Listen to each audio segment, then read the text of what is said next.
안녕하세요. 속풀이 짬뽕 알뜰 세트입니다. 주변에 힘든 사람이 있는 사실을 알면 도움을 주고 싶은 게 사람 마음인데요. 그런 심리를 이용해 먹으려는 사람들도 있습니다. 오늘은 그렇게 사람들의 착한 마음을 이용했던 사람들을 모아봤습니다. 그럼 한번 볼까요? 첫 번째는 인천 장발장 사건입니다. 굉장히 최근에 일어났던 사건인데요. 2019년 12월 10일 인천의 한 마트에서 어린 아들과 아버지가 식료품을 훔치다 걸려 경찰이 출동합니다. 그런데 아들이 배고파서 밥을 못 먹어서 음식을 훔쳤다고 진술을 하고, 아버지도 지병이 심해 택시에서 해고당한 뒤 돈이 없어 너무 배고파 훔쳤다고 진술을 합니다.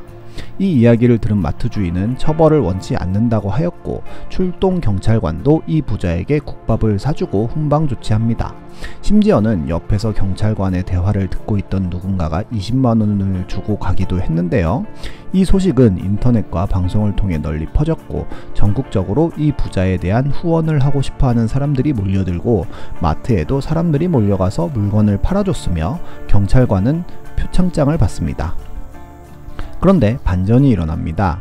우선 훔쳤다는 식료품에 소주가 있었습니다. 배가 고파서 훔치러 간 사람이 소주를 훔쳤다는 건데요. 100번 양보해서 소주가 정말 먹고 싶었을 수도 있었다고 해서 넘어갈 수도 있었지만, 점점 이 부자의 실체가 드러납니다.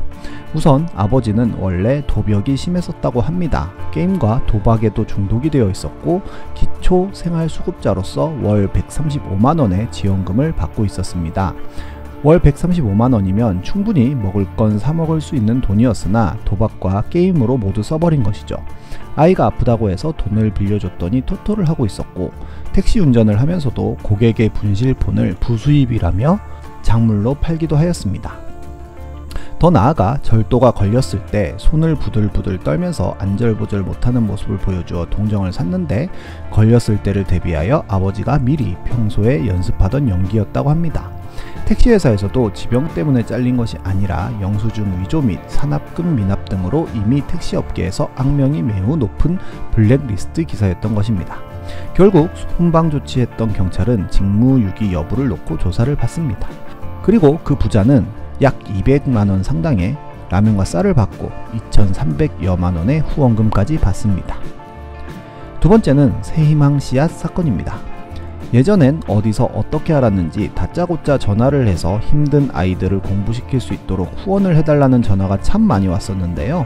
거의 스마트폰 무료 교체급으로 오던 이 전화, 그래도 좋은 일 한다고 후원해 주시는 분들이 많았습니다. 그렇게 새희망 씨앗이라는 단체는 약 128억 원의 기부금을 모금합니다. 인당 적게는 5천원부터 많게는 1,600만원까지 총 49,000명에게 기부를 받은 것인데요.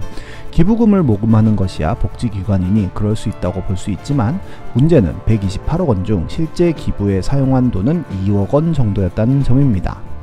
나머지는 아파트를 사고 외제차를 사고 요트 파티를 하는 등의 호화 생활을 하는데 썼던 것인데요. 개그맨과 가수까지 동원하여 홍보를 하고, 후원자에게는 후원받는 아동의 이름과 사는 지역을 알려주며 투명한 척을 했었지만, 알고 보니 후원받지 못하고 있는 아동들의 이름을 알려주고 있던 사기였던 것입니다. 재판 끝에 회장은 징역 6년, 대표는 징역 2년을 선고받습니다. 세 번째는 그랜드 캐년 추락 사건입니다. 2018년 캐나다에서 유학 중이던 유학생이 해외여행을 하던 중 그랜드 캐년에서 추락하는 사고가 발생합니다. 뉴스에도 나와서 사람들이 안타까워 하던 중 청와대 청원이 올라옵니다. 25살 대한민국의 청년을 조국으로 데려올 수 있게 도와주세요 라는 제목으로 한국으로 오려면 약 12억 원 정도의 비용이 소요되고, 청년의 잘잘못을 떠나 타국에서 당한 안타까운 사고로 인하여 감당하고 해결할 수 있는 수준을 넘은 탓에 고국으로 못 돌아오고 국제 미아 신세가 되어 있으니 도움을 달라는 내용인데요. 약 2만 명의 사람들이 동의를 하고 다시 한번 이 사고는 이슈가 됩니다. 도와줘야 한다와 관광 가서 혼자 셀카 찍다가 다친 건데 왜 내 세금으로 도와줘야 하느냐로 양분되어 많은 분들이 논쟁을 했는데요. 알고 보니 명품으로 치장한 여동생의 사진 등이 나오며 여론은 급격히 나빠집니다. 결국 모교인 동아대의 후원금과 대한항공의 항공료 지원 등으로 사고가 난 지 52일 만에 한국에 돌아옵니다. 돌아오자 아버지는 귀국했으니 관심을 거두어 달라고 이야기해 사람들의 공분을 삽니다. 물론 선의로 누군가를 도와준다는 것은 참 좋은 일인데요. 그러한 선의를 이용해 먹는다는 느낌이 드는 행동은 있던 선의마저 없애는 게 아닌가 싶습니다. 지금까지 속풀이 짬뽕 알뜰 세트였습니다.